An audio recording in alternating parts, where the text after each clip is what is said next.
योभन्दा अगाडिको शिक्षामा मैले तपाईँलाई बताइरहेको थिएँ पवित्र आत्मा चाहिँ व्यक्तित्वमा पनि हुनुहुन्छ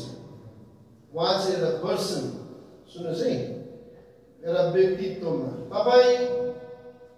मानव मान्छे चाहिँ एउटा व्यक्तित्वमा छ तपाईँलाई साथी मनपर्छ तपाईँ बोल्नुहुन्छ फिल गर्नुहुन्छ तपाईँको मनभित्र कोही बेला चोट लाग्छ तपाईँको इच्छा हुन्छ बोल्ने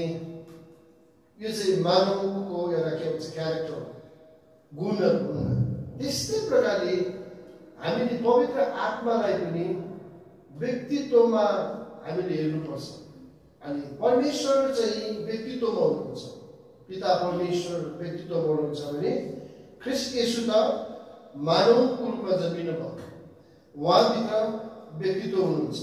भने पवित्र आत्मा अब ख्रीष्ट जानुभन्दा अगाडि पवित्र आत्मालाई हामी बिचमा